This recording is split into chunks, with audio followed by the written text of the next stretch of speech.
PhD online class में आज आपका स्वागत है। आज हम आपके सम्मुख प्राथमिक आंकड़ों के संग्रहण की विधियों के अंतर्गत अनुसूची विधि का परिचय लेकर के उपस्थित हुए हैं। आज के इस व्याख्यान में आप अनुसूची के अर्थ को समझेंगे, अनुसूची की प्रमुख परिभाषाओं के बारे में ज्ञान प्राप्त करेंगे, तत्पश्चात उन परिभाषाओं का विश्लेषण सुनेंगे और एक उत्तम अनुसूची की विशेषताओं के बारे में ज्ञान प्राप्त करेंगे। अनुसूची से पूर्व आप प्रश्नावली विधि को विस्तार में जान चुके हैं। प्राथमिक आंकड़ों के संग्रहण हेतु प्रश्नावली के साथ साथ अनुसूची भी अत्यंत महत्वपूर्ण है।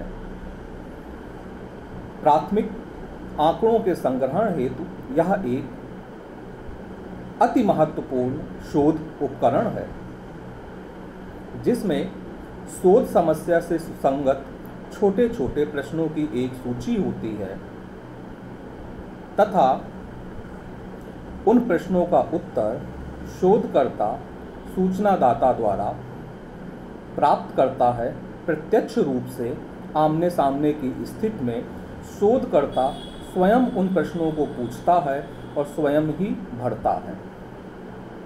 इस संबंध में गुडे तथा हैट महोदय की एक परिभाषा विशेष रूप से उल्लेखनीय है कि अनुसूची सामान्यतः प्रश्नों की एक ऐसी तालिका होती है जिसके प्रश्नों के उत्तर दूसरे व्यक्ति से आमने सामने की स्थिति में साक्षात्कारकर्ता द्वारा पूछे जाते हैं और भरे जाते हैं।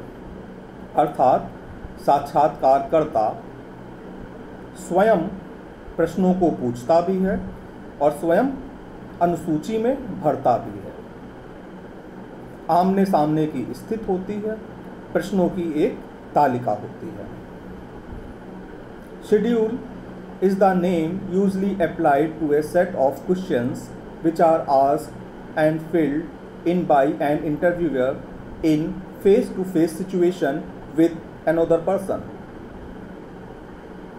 इस प्रकार से उपरोक्त परिभाषा का अगर विश्लेषण किया जाए तो अनुसूची शोध समस्या से सुसंगत छोटे छोटे प्रश्नों की एक सूची होती है, एक तालिका होती है जिसमें ऐसे प्रश्नों को सम्मिलित किया जाता है जो कि शोध समस्या के से सुसंगत होते हैं, जो हमारे शोध के उद्देश्यों को पूर्ण कर रहे होते हैं, जो हमारी समस्या से प्रत्यक्ष रूप से संबंधित होते हैं। अनुसूची के प्रश्नों को शोधकर्ता स्वयं पूछता है। जो भी उसने अनुसूची में प्रश्न सम्मिलित किए हैं, जो शोध करता है वह स्वयं पूछता है और स्वयं ही उसे भरता है। अनुसूची का यह पक्ष अति महत्वपूर्ण है। अनुसूची का यह पक्ष ही अनुसूची को प्रश्नावली से भिन्न बनाता है। अन्य पक्ष भी हैं अनुसूची और प्रश्नावली में भिन्नता के। उन पक्षों को हम पृथक रूप से एक व्याख्यान में अध्ययन करेंगे कि प्रश्नावली और अनुसूची में क्या भिन्नता है, क्या अंतर है।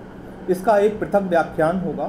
आज हम लोग इस बात पे केंद्रित रहते हैं कि अनुसूची क्या है। तो अनुसूची के प्रश्नों को शोधकर्ता स्वयं पूछता है और स्वयं ही भरता है। अनुसूची के माध्यम से प्राथमिक आंकड़ों के संग्रहण की प्रक्रिया में शोधकर्ता और सूचनादाता के मध्य प्रत्यक्ष रूप से आमने सामने की अंतरक्रिया होती है। अर्थात शोधकर्ता के सामने सूचनादाता होता है, सूचनादाता के सामने शोधकर्ता होता है। दोनों आमने सामने होते हैं। कोई भी एक दूसरे से अप्रत्यक्ष अर्थात अनुसूची भेजकर नहीं भरवाई जा सकती। अनुसूची स्वयं शोधकर्ता को सूचनादाता के सामने उपस्थित होकर के पूछनी पड़ेगी और भरनी पड़ेगी। यह एक कंडीशन अति महत्वपूर्ण साथ साथ है कि आमने सामने की अंतरक्रिया होती है। तत्पश्चात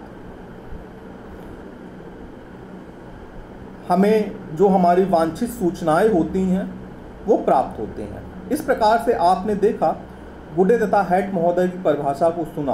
गुडे तथा हैट महोदय की परिभाषा से निकले हुए जो प्रमुख अनुसूची की विशेषताएं थीं या प्रमुख अनुसूची के बारे में जो उन्होंने विशेषताएं बताई थीं, उनको आपने जाना। अब एक उत्तम अनुसूची में कौन कौन सी विशेषता होनी चाहिए, यह जान लेना अत्यंत आवश्यक है। तो अनुसूची को हमारी शोध समस्या से स्पष्ट रूप से संबंधित होना चाहिए। अनुसूची में किसी भी ऐसे प्रश्न का समावेश नहीं होना चाहिए जो कि हमारी शोध समस्या से प्रत्यक्ष रूप से संबंधित ना हो। अर्थात जिस प्रकार से हमारे शोध के उद्देश्य निर्धारित हैं, उसी के अनुसार हमारी अनुसूची में प्रश्नों का समावेश होना चाहिए। अनुसूची में प्रश्नों की संख्या ना तो बहुत ज़्यादा अधिक होनी चाहिए और ना ही बहुत ज़्यादा कम होनी चाहिए। अर्थात अनुसूची की लंबाई मध्यम होनी चाहिए ताकि शुद्धतापूर्वक उसे भरा जा सके। अनुसूची में जो शब्द प्रयुक्त किए गए हों वो सुस्पष्ट हों, अर्थात उनका स्पष्टीकरण देने के लिए आपको बार बार प्रयास न करना पड़े। उनका आपको बार बार साक्षात्कारदाता को, जो जिसका आप साक्षात्कार ले रहे हैं, उसको बार बार उसके सम्मुख स्पष्ट ना करना पड़े।